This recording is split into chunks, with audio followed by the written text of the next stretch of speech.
Hello everyone. तो says law of market और Keynes का जो आपका मार्केट का लॉ है उसको थोड़ा सा समझेंगे और डिस्कस करेंगे। ये काफ़ी शॉर्ट वीडियो होगा, आपका रिवीजन के पॉइंट ऑफ व्यू से ये बनाया गया है, तो आप लोग ये लास्ट तक देखिएगा। सब्सक्राइब कर लीजिएगा, बेल आइकन प्रेस करना नहीं भूलिएगा। तो चलिए स्टार्ट करते हैं। क्या है सेज लॉ? तो अभी मैंने डिस्कस किया था कि सेज लॉ क्या है। Supply creates its own demand, यानी सप्लाई खुद ही डिमांड को क्रिएट करती है। और ये क्या होता है, एक ऑटोमेटिक मैकेनिज्म है जिसमें कि इस्टेब्लिशमेंट होता है रिलेशनशिप बिटवीन एग्रीगेट डिमांड और एग्रीगेट सप्लाई के बीच में।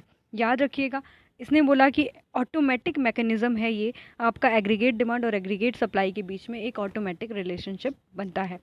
अब एग्रीगेट डिमांड क्या होता है? कंजप्शन प्लस इन्वेस्टमेंट से मिलके बना होता है। एग्रीगेट सप्लाई जो है कंजप्शन प्लस सेविंग से मिलके बनी होती है।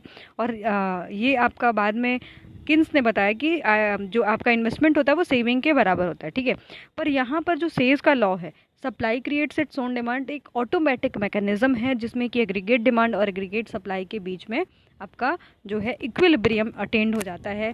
जब सप्लाई मार्केट में होगी, डिमांड अपने आप क्रिएट होगी और फिर एक पॉइंट ऐसा आएगा जहाँ पर कि आपका क्या हो जाएगा, इक्विलिब्रियम क्रिएट होगा।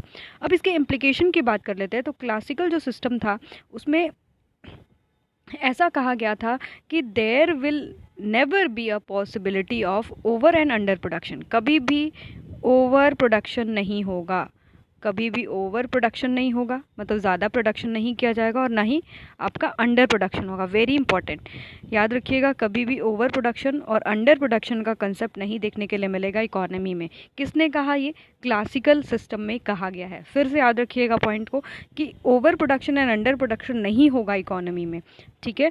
ये कौन कहता है? आपका क्लासिकल इकोनॉमिस्ट कहते हैं, ठीक है। और बाद में जब ग्रेट डिप्रेशन के टाइम क्लासिकल इकोनॉमिस्ट जो आपके एम्प्लॉयमेंट और जो है इनकम की थ्योरी थी वो फेल हो जाती है 1930s के टाइम पे, बहुत ज़्यादा मिजरेबली ये फेल हो जाती है। तो जेएम किन्स की, जो जॉन मेनियार्ड किन्स की, जो मॉडर्न फादर कहलाते हैं आपके मैक्रो इकोनॉमिक्स के, उनका जो थ्योरी है एम्प्लॉयमेंट का वो पब्लिश होता है कौन सी बुक में, ये भी पूछा जाता है आपके।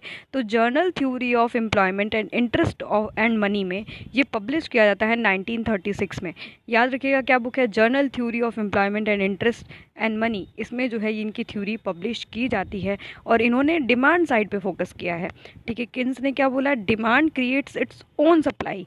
ये कौन से साइड इकोनॉमिस्ट है आपके? किन्स। तो याद रखिएगा कि ये जो है डिमांड साइड इकोनॉमिस्ट है, ये इफेक्टिव डिमांड की बात करते हैं। ये इन्होंने अपने कॉन्सेप्ट में किस चीज़ की बात की है? इफेक्टिव डिमांड की बात की है, ठीक है।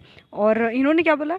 Demand creates its own supply, ठीक है। और जो आपका इक्विलिब्रियम होगा, इफेक्टिव डिमांड खुद ही सप्लाई को क्रिएट करेगा और फिर एक टाइम पे आएगा कि इक्विलिब्रियम आपका अटेंड होगा, ठीक है। और काफ़ी इंपॉर्टेंट है जेएम किन्स की भी थ्योरी। यहाँ से 2 क्वेश्चन ज़रूर से देखने के लिए मिलेगा, तो प्लीज़ इसको एक बार ज़रूर पढ़ लीजिएगा।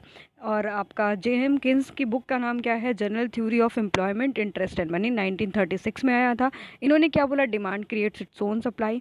एग्रीगेट डिमांड मतलब साइड पे, डिमांड साइड पे ये फोकस करते हैं। इफेक्टिव डिमांड का कंसेप्ट इन्होंने ही दिया था आपके जेएम किन्स ने। तो चलिए नेक्स्ट वीडियो का वेट करते रहिए, जिसमें कि और आपको माइक्रो इकोनॉमिक्स के रिलेटेड जो इंपॉर्टेंट टॉपिक्स है उसका रिवीजन मिलते रहेगा। जुड़े रहिएगा चैनल से, सब्सक्राइब कर लीजिए। धन्यवाद।